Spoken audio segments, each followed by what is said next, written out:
With the Asset Group Product Group View resource, I can select information about my listing group filters, like product category or product item ID.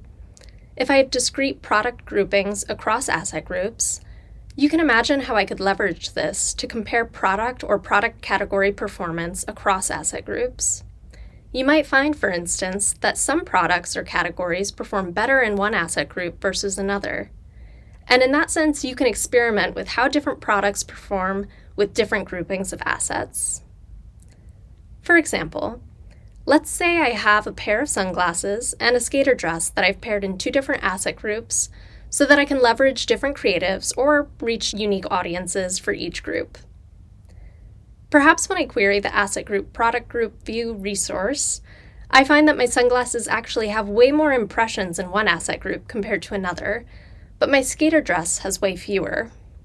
This might tell me something about what sort of assets are drawing users to different products or categories of products. Your asset group setup is hugely impactful not only for achieving your business goals, but also for being able to report on your campaigns and iterate to improve your ads over time.